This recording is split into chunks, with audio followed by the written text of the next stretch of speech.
Hello and welcome again to Money Talks with me, George Pitcher, and a delight as ever to welcome Edmund Shing as our resident pundit. Now, Edmund, you're writing for us this week in ibtimes.co.uk about online shopping and the boom in that area of our lives. Now, first of all, I have to ask you, is online shopping addictive? I mean, I wonder if it's a bit like video games that all our teenagers play endlessly, or indeed porn. Well, I wouldn't know about porn, George, I'll just say that quickly. Yeah. But I do think it is addictive. I mean, I just speak from personal experience. Certainly I find it very easy, number one. Quite alluring, number two. You see all the merchandise quite easily.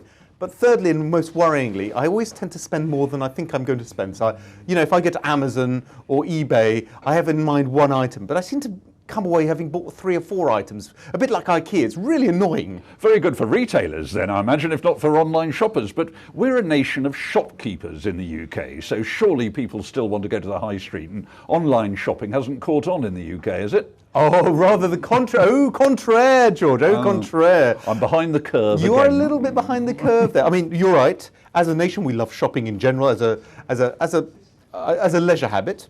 It's the number one leisure habit, I would imagine. But if you look at non-food sales, £1 in every 6 spent on non-food is spent online in the UK.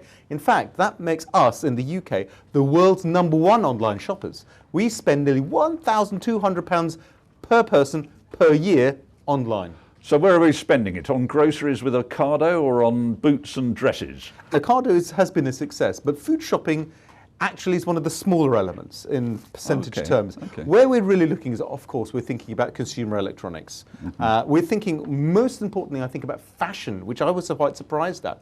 Clothing and footwear is a huge seller online these days. Okay, so who are the fashion retailers we should be looking at as punters? Well, there are 3 that I think are interesting. There's ASOS, there's BooHoo.com, and there's Sports Direct. Now, ASOS, unfortunately, is incredibly expensive, so I just can't bring myself to talk about it. So let's focus on the other 2. All right. BooHoo.com is, again, young fashion for the young 20-something woman, and it's been phenomenally successful. If you look at the rankings on websites, for instance, the searches are just building up and up and up relative to other fashion sites. So BooHoo.com in particular, doing very well, seeing 20% plus sales growth, not just in the UK, but also in Europe and the rest of the world.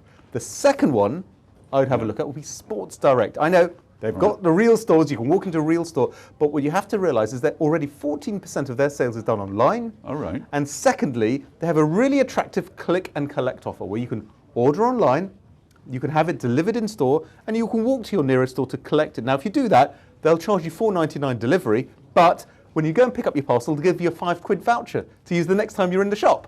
Very smart, because it brings people back in again. And I like that. Okay, those are 2 good punts. Thank you very much, Ed. But I'm going to ask you to commit. Which would be your favourite? Is it Sports Direct for the punter or Boohoo.com? I think for the long term, I tuck away a bit of Boohoo.com myself, because I think that has superb sales potential going forwards, double-digit growth, and it's something, and also they've got a lot of cash on the balance sheet, so they've got plenty of money to invest for the future. Very good. Thank you, Ed. So there you have it, investors. Boohoo.com won't bring tears to your eyes, oh dear. Or Sports Direct. We're a nation of online shopkeepers now, apparently, and that's where some of the investment action is. So thank you, Ed, again. Thank you very much for watching Money Talks, and see you again.